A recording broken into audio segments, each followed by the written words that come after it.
Welcome to Life Outside the Box. I am your host, Athula, though you can call me Gigi, a nickname I have picked up over the years through my work, health, and life adventures. This program showcases different individuals, my guests, and how they are able to thrive despite a variety of health challenges that have affected them or continue to impact them. Throughout my own battles with injuries and life-threatening illness, I often felt alone in my struggles and wished for someone to relate to. My hope is that Life Outside the Box can show you with real-life examples that people are thriving in sometimes less than conventional ways. I'm excited to have my guest this week, Heather Geest. When Heather was only 8 years old, she was diagnosed with type 1 diabetes, and we'll discuss with her health journey from that time and how she overcame what some might consider a devastating diagnosis. For anyone who has diabetes or may know a loved one who has been dealt with this condition, I highly recommend sharing this episode with them. Heather is inspirational. We'll see you after the break.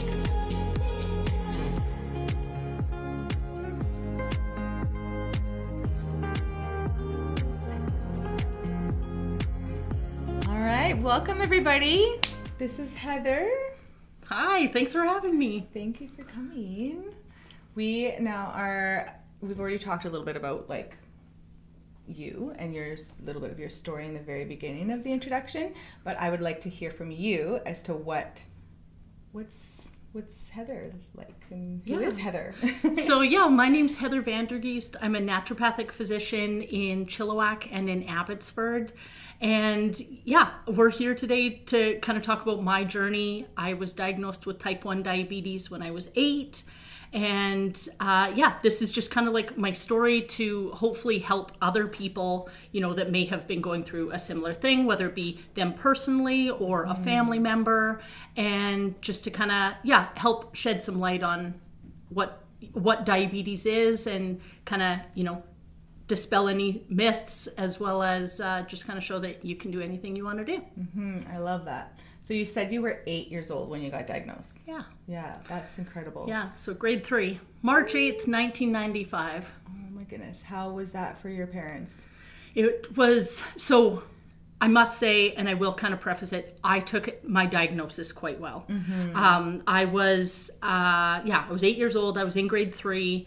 I actually thought I had a bladder infection. So the reason my mom took me to the doctor on that day and had a doctor's appointment was I just felt like I was having to pee all the time. Mm-hmm. And I grew up actually in a urology household. My grandpa was a pediatric urologist. And as soon as I told my mom, Mom, I just feel like I always have to go pee. Yeah, like something's off, right? Yeah. Then she was like, okay, maybe you have a bladder infection. Let's take you to the doctor. Mm-hmm. So when I went to the doctor, I had an appointment first thing on that Wednesday morning. I know exactly, I can picture it. And so they made me do a urine sample. And when they tested it for, to see if I had a bladder infection, didn't come up with anything that showed an infection, no white blood cells, no blood, but there was a lot of sugar in my urine. Oh, yeah. And they can test that from that one? From that one strip. Oh, really? Yeah. It's the same thing that they use for bladder infection? Exactly. Interesting. Yep. And so it showed up with a bunch of sugar in the urine, which is a very classic sign of diabetes. Diabetes actually, if you break down the word, stands for sweet pea. So, really? Yeah. Huh. So there you go. Fun fact. So anyway, there was a bunch of sugar in my urine. The doctor came in and it felt like it took a while, for him to come back in the room. And I think my mom already knew at that point. Mm-hmm. And so the doctor came in and he goes, well, she doesn't have a bladder infection. And then my mom started to cry. Ooh. And he goes, but we did find some sugar in her urine. And just like that, my mom was like, she's got diabetes. Oh. So I went for other blood work that day, and and then later I still went to school. My mom sent me to school. She kind of gave me this, prefaced it of hey, you don't have a bladder infection, you might have diabetes, but we're going to get this blood work and we're going to see what it shows up with. Yeah, and how was your reaction to that after her talking about it a little bit? Did you have any idea that it was? My mom kind of explained it a bit, but I no, but I also was I was a very easygoing kid, and many times, and I'm sure I'll say it again in this interview as well, is like, if I have it, I deal with it. Let's move on. Okay. So then you started to deal with all the things. Yeah. What is one of the first things you remember doing? Well, I got home that day from my piano lesson, and my mom and dad were standing outside and had a bag packed. Kind of roll my eyes on that one. And I got home from piano, and my mom says, Heather, your blood work did show you do have diabetes. And I said, yep, no problem, I'll deal with it. And she goes, but you do have to go to the hospital. And I said, oh, I don't care if I have diabetes, I just don't want to go to the hospital. And my mom's like, well, this is how we can, better understand it. And so anyway, my mom and dad came with me. My sisters got shipped over to the neighbor's house that night. And we went to the hospital. Off you went. And so did a lot of tests, and you stayed there overnight then? Yeah, I was there for actually a couple days. So I was diagnosed very early with diabetes in regard to my blood sugars were only a 14. And if you look, like my blood sugars have been way higher than that since, with different things go on. Yeah. But I was actually diagnosed very early. So I hadn't had diabetes long by the time I had been diagnosed. And so I would have actually been able to be like in an outpatient diagnosis and or like an outpatient clinic and just go in daily and get understand how to take insulin, how to test my blood sugars. But that lady was on holidays. And so they kept me overnight. I was also only 8. Yeah. So it was just a way to get me stabilized, talk to the dietitian, get on a meal plan, get my insulin requirements figured out, learn how to test my blood sugars, and just kind of understand diabetes. Wow. And so you tested your own blood sugars. Is that how that worked, or your parents at first had at to do first, my parents did, and I was very quick to actually do it myself because I really took the approach of, this is my condition, I'm going to deal with it. Yeah. And kind of ironically, it was also Diabetes Awareness Month. Oh. And it's and being 8, I'm not actually seeing over many of the counters at shopping, at tills at a cashier. Yeah. But there was always this money box of cure diabetes, and you also cure kidney disease, amputation, blindness, kidney everywhere. failure. So you saw that everywhere. I saw it everywhere. And so it was right at eye level when I was 8. And preparing you but not preparing you for what's to happen. Totally. And I just saw that, and I'd point at every single sign, and I was like, that's not going to be me. And my mom was like, yep. And you're right. Ooh. And so I just took it, and I was like, okay, I need to learn how to test my blood sugars, keep my blood sugars in good control, and live with it, right? Yeah. So. And how was it as a teen? So you're talking about childhood here, obviously that's most of the time that's when people find out, right? Is more childhood? Yeah, for type 1. Okay. Yeah. And then how was that for you as a teen, going through the rebellious teenager years with, now I have diabetes, I have to do all these things. How was that for you? I think that being diagnosed at 8, I want to say it was the perfect age for me to be diagnosed because I was still young enough. I was in my in my patient's care, my parents' care. So they were there. Yeah, exactly. I know. So my parents were, helping me, and I learned a lot. If somebody gets diagnosed as a teen or an early adult, right, they don't have that parent support as much, right, because they're on their own. They've got their own lives, jobs and that kind of thing. But when I was diagnosed, I was 8, so I was still young enough, and to kind of just take it on as learning that was my life from now on. Yeah. When I got to be a teenager, I had excellent control of my diabetes. I didn't really rebel in that way. That's nice. Just because I knew that if I wasn't taking care of my blood sugars, then everything else was going to kind of fall apart.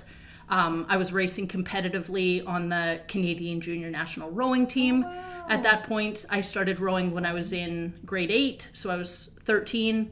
I absolutely loved the sport, and I wasn't going to let anything come in between me and being the best that I could be. So did you find that because you were so active, you'd have to do insulin more often, or is it something that insulin would be less often if I was that active, right? Okay. Insulin helps to bring down blood sugars, whereas food and not taking insulin brings up blood sugars. Mm-hmm. So I was actually put on an insulin pump I was one of actually the first kids in BC, Wow. like controlled diabetics on an insulin pump, to just have like the best possible control I could, and really kind of fine tuning when I was taking insulin. So I was able to kind of like good. micro manage my diabetes in regard to like knowing exactly what my blood sugars are and where they needed to be for training, you know, whether it be for a rowing practice or a rowing race, or depending on like how many races I had in a day.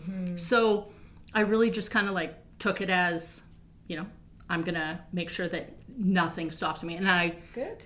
that's one thing, you know, and we'll talk about this, you know, a little bit more later. But one of the things is that I never use diabetes as an excuse, right? Okay. For like, you know, because it's easy. And I see that sometimes with my patients, it's like, you know, this happens and, oh, it's because of my condition or that.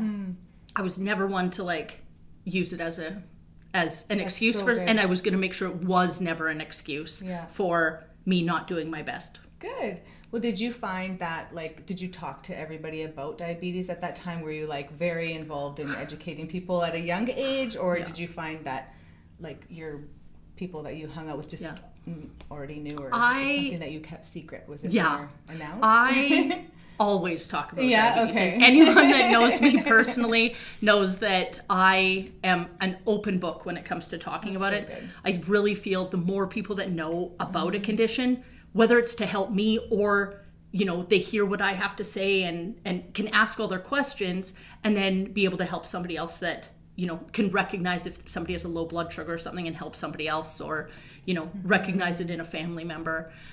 So huge. From the time I was 11, I was doing some advocacy with the government to try and get test strips covered by the government. Then I went on to help get some of the new insulins covered by the government, and then I ended up doing some advocacy for getting insulin pumps covered. So, and now they are program? covered.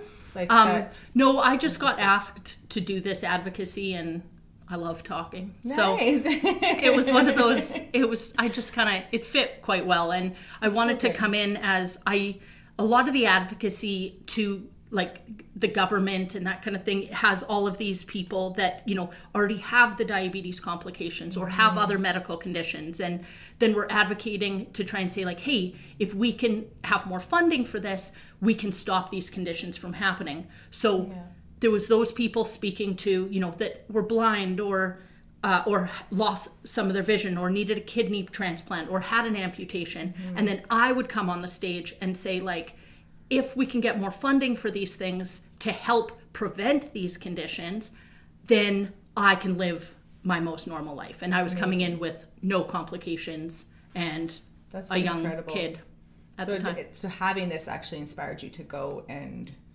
do more for the community. And like, so you said there's like early prevention, that kind of thing. And what kind of signs would you find that you need to look out for? Like, so if anyone were to like watch this, like what kind of things, like you were talking about having to go to the bathroom all the time. Yeah. So usually when blood sugars are elevated, right, there's a lot more thirst. Like it's just nothing really kind of quenches that thirst, right? If there's a lot of sugar in your blood, your body is trying to flush that as quick as possible. The best way to do it, is to drink water, right? But most people, you know, that don't know they have diabetes yet are like, I'm just craving juice. I'm just craving that sugar. The reason for that is because if that sugar's just going around in your bloodstream, that sugar's not actually getting into the cell to feed that cell. So those cells are starving, thinking they need more sugar, when in fact, there's tons of sugar, it's just not getting into the cell.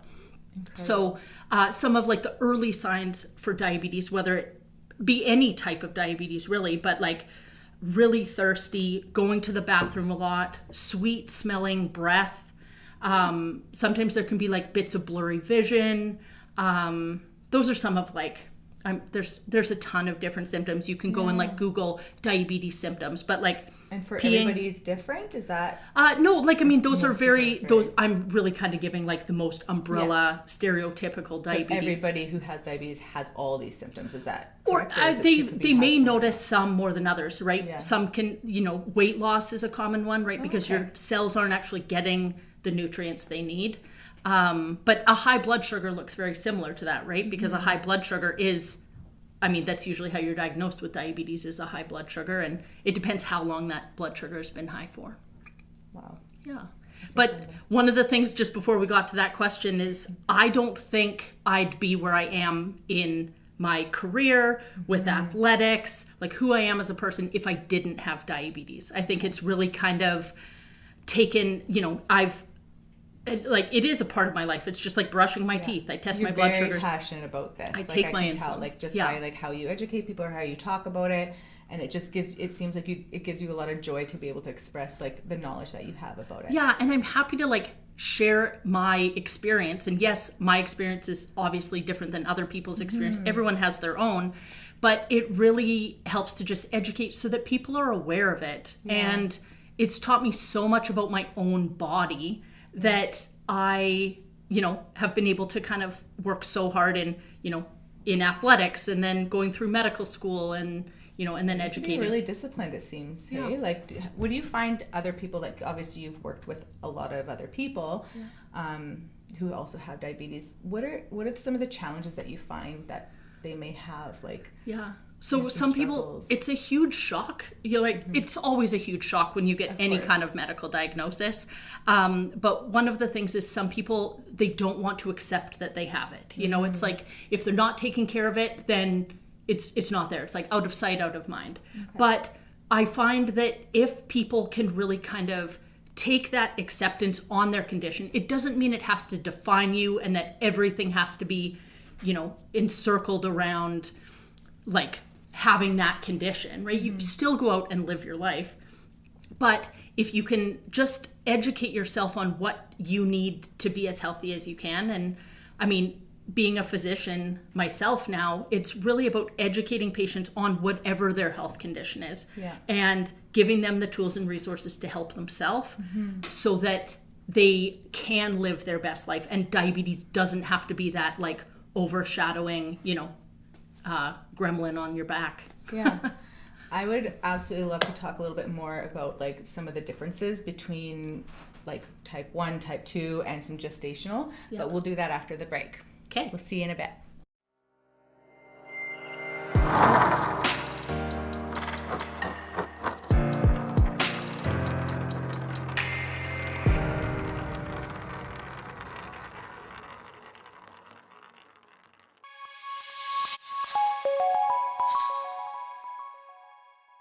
Well, welcome back, everybody. So we were talking about getting into the different types of diabetes. But before that, can we talk a little bit more about how this whole journey of yours has impacted you in any way, shape, or form? Right. So, I mean, as I had mentioned, before the break, I don't think I'd be where I am if I didn't have diabetes, right? Yeah. I think from the age of 8, it got me to grow up quite quickly. And probably, like, I became very independent. I pretty much told my parents from the time I was like 8.5, like, okay, no, this is my condition. I'm going to deal with it. I'll do it myself, right? So everything from testing my blood sugars to taking my insulin. I still, to this day, don't think my parents know how my insulin pump works. Wow. Because I just was like, nope, it's on me.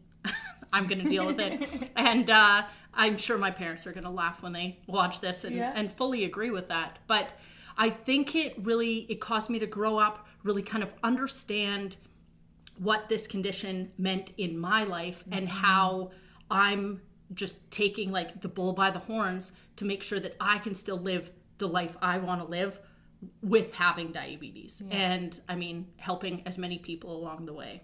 Yeah. So, so as you've helped a lot of people too, so what are some of the struggles that they've also faced? Yeah, so I helped actually a teammate of mine who started a nonprofit organization called I Challenge Diabetes. Oh, yeah. And I actually raced on the national team with him. And so his name's Chris Jarvis. And him and I actually started this nonprofit called, I Challenge Diabetes, where we actually helped kids that were struggling to kind of accept their diabetes and to be able to like live their best life. Mm-hmm. And so we started taking kids on camping trips and ice camping and rock climbing to show kids that Nothing had to stop them, even with diabetes. Both Chris and I were on the Canadian national rowing team.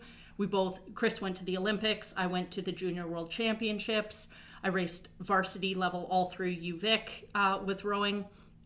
And we just wanted to show kids that diabetes didn't have to stop them from doing anything. So one of my favorite, one of my favorite things. It can get them so like worked up over like their condition, right? Yeah. And one of the things is I just remember going to Toronto and working with a bunch of the kids at Sick Kids Children's Hospital there. And these kids, you know, they had diabetes for a different number of years, each of them. Some were newly diagnosed, some had it since they were, you know, like 3 or 5 or even 8 like I was. But these kids weren't really, you know, kind of grabbing on accepting that, you know, they didn't want to tell their friends, they didn't want to seem like they were different, so they felt like embarrassed about the situation, right? Yeah, like or even just not to be different, you know. They didn't want to have to bring out their blood sugar tester to test their blood sugars. They didn't want to have to give insulin before they ate a meal with their friends, especially as a teenager, right? Yeah, you know, one of the things that I think a lot of patients even people I've talked to is, I don't want to bring a needle out in public. You know, I'm afraid what kind of stigma that will bring. Yeah, right? So people are so judgmental. Like, why are they doing that? What is that? What's that? Yeah, and I just tell people, I said, you know, you're not afraid of, you know, brushing your hair or brushing your teeth. Don't be afraid of taking care of your diabetes, because that's something you need to do, right? Yeah. And if you do it with confidence and show that you've accepted it, it's other people around you accept it too. And if they choose not to accept it, they're gonna find their own different way as well, right? Like my biggest thing is like, just be confident and accept it and do what you need to do. Obviously, you don't have to like be on a bus and pull out your insulin, right? I mean, have I? Yes. But, you know, if you're I guess a better example would be at a restaurant, you know, like if other people are eating, you can excuse yourself and go to the bathroom to give your insulin if you don't want to give it at the table, right? I would usually just draw it up under the table, you know, just lift up my shirt, give my needle, and then be ready for dinner, right? But if Did you ever find that like if you were to do that, were you like nervous about it, or was there any feeling of like, me, no. Okay.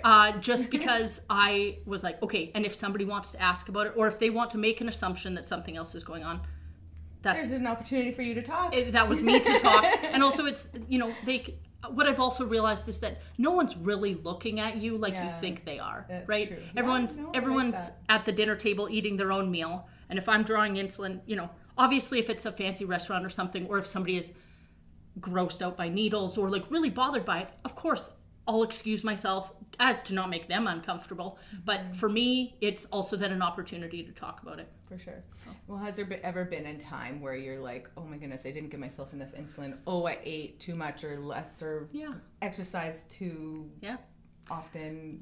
Is there any type of situation that has brought you to where it was a little bit scary or challenging? As I say in most of my presentations and anybody I talk to, diabetes is a juggling act between like your food, your diet, your exercise, your hormones, your life events, and everything else that's going on, right? So you are always kind of juggling, you know, how much food you've eaten and what kind of exercise you've done and how much insulin you have left on board.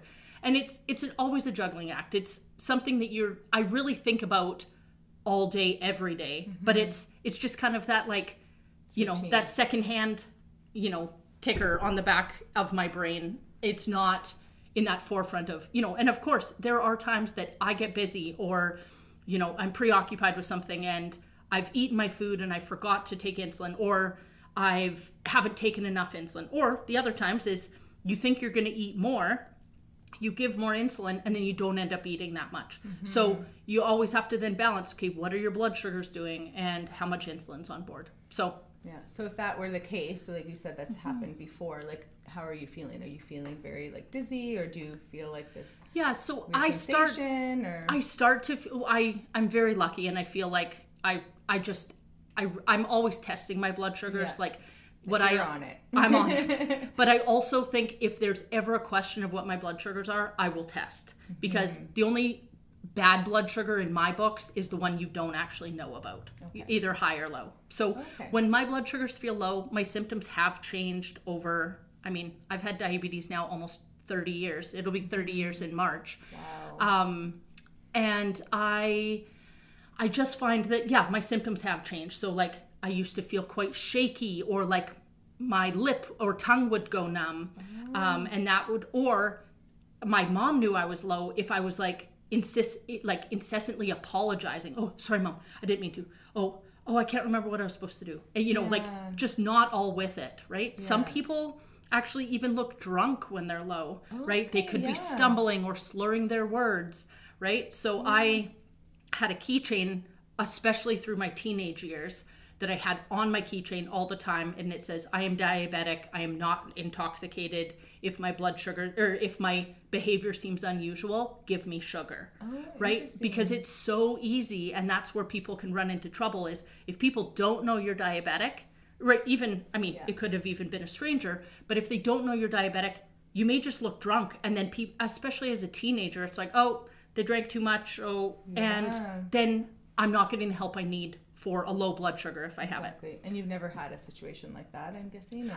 Or I've definitely had situations that my blood sugars have been quite low, but I've always been either able to handle them or I have always handled them on my own. But there are some people that if your blood sugars drop real quick, or they're not as familiar with feeling their lows, that they do run into trouble and need other people's help. Yeah, like I remember actually one of my friends, his mom and dad actually had type 1. Yeah. I don't know why I didn't ask more questions, like I'm so interested now, but I guess she was making lunches and she put like a stick of butter in one of the kids' lunches, and I guess, and then somebody kind of called auntie or whatever. What's going on? What do I do about this? Like she seems off. Like, so it really impacts.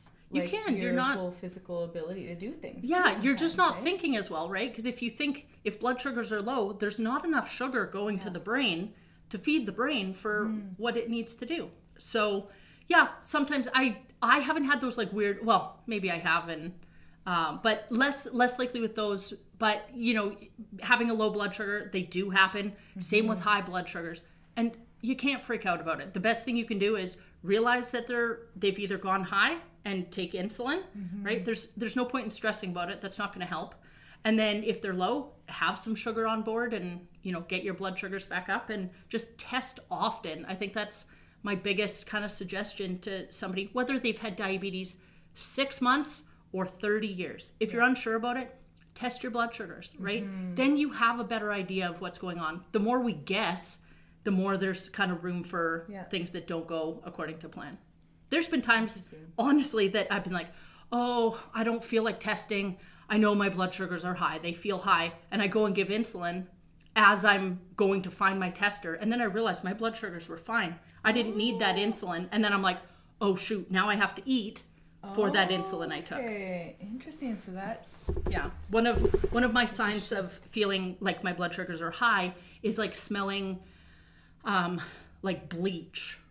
So it's like that ketone type smell. Yeah. You know how it just kind of like, I don't know if people can resonate with that. So ketones, but the smell of bleach, if I ever have to like clean my house or do a deep scrub, I have to be very conscious to realize that it's not my blood sugars that are high. It's just me smelling cleaning supplies. So it smells like a bleach smell. Yeah. Interesting. So ketones will also smell like that. That's what, like that fruity smell on a breath of somebody that hasn't been diagnosed yet or is uncontrolled. If their blood sugars are really high, the body starts breaking down its own body to get nutrients into the cell. Oh, wow. And so we were going to discuss a little bit about the different types of diabetes, and I'll let you kind of go with that, because obviously we've talked a lot about type 1. What are the differences between 1, 2, and whatever? Okay, yeah. So type 1 diabetes is the kind I have. It's also sometimes called juvenile onset diabetes because it's most often diagnosed in childhood. That is, the body is not producing insulin. Okay? None whatsoever. No. So I mean, no, mine does not produce any, but sometimes people can still produce a little bit. Let's just do it as type 1 diabetes, no insulin is produced, right? It's usually found in early onset, right? When kids are younger, versus type 2 diabetes, which is actually usually a lifestyle one, or, one that is diagnosed later in life. And that's more a lifestyle thing of like their body has become insulin resistant. So having to produce too much insulin, but the body's not actually able to use that insulin effectively. So and how come it's not able to use that? So what it kind of is I kind of like to think of insulin or diabetes as like a lock and key. So the key is the insulin and the lock is the receptors that take that insulin or take that sugar into the cell. Oh. So for me, I have the lock, I don't have the key to open up that lock.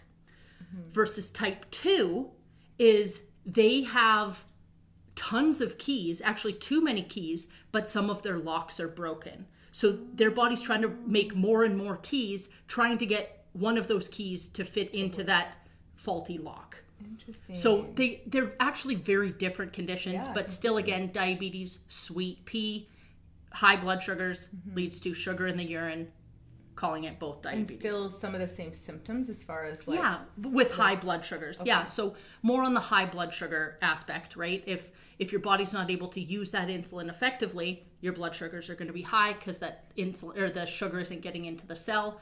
Or for me, I don't actually have that insulin to get that sugar into the cell. Mm-hmm. So I'm on an insulin infusion pump. Some people may be on injections versus type 2. Sometimes they're first often controlled with either medications to make those receptors more receptive to the insulin keys, or diet and exercise, just making sure that they're not having blood sugars that are going up and down, causing more insulin to be produced. Okay. So those are the two main types of diabetes. Type 1, no insulin's produced. Type 2, almost too much, but then it starts to like fade out. And then sometimes those people then their body has produced so much and it's not working that they end up having to actually take insulin as well.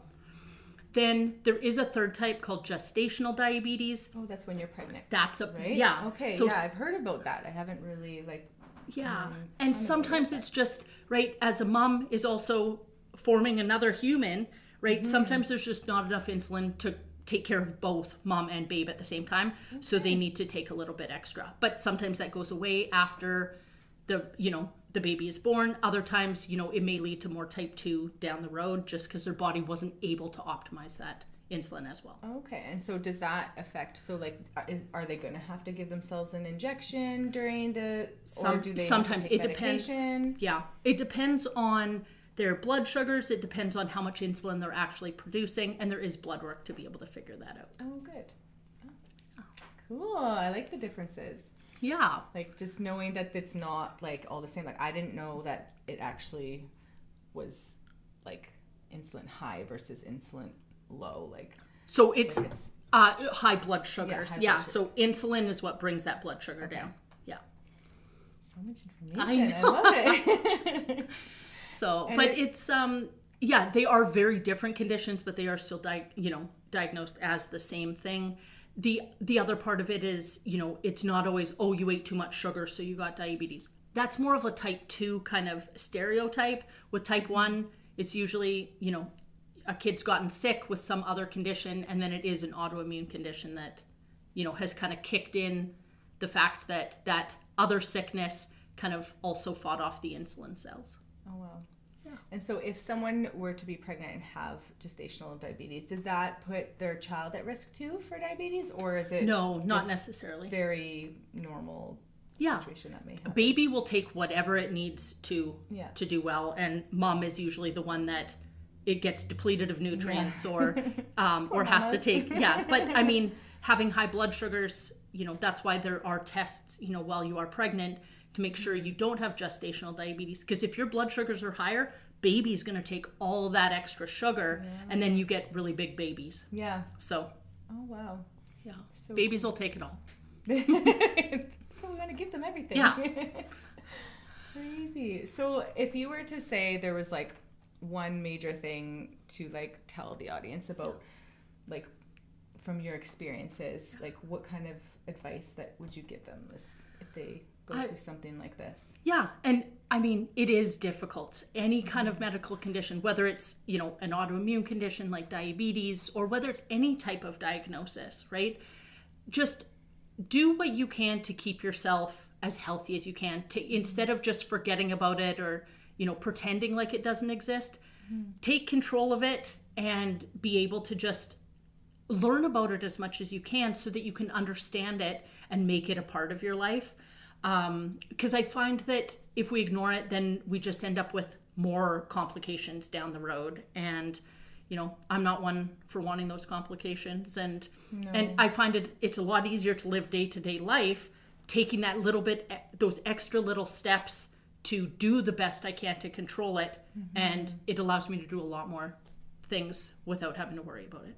Amazing. I love that. Thank you so much for coming. Thank you so much for having me. I've been waiting for this interview forever. It feels like. My pleasure. No, it was great. And obviously, if people ever have any questions about it, I'm happy to always answer questions and reach out, either see me in clinic or find me on social media. Perfect. Great. Thank you so much. You're welcome. So good to see you. Thank you. And we'll talk a little bit more about that after the break.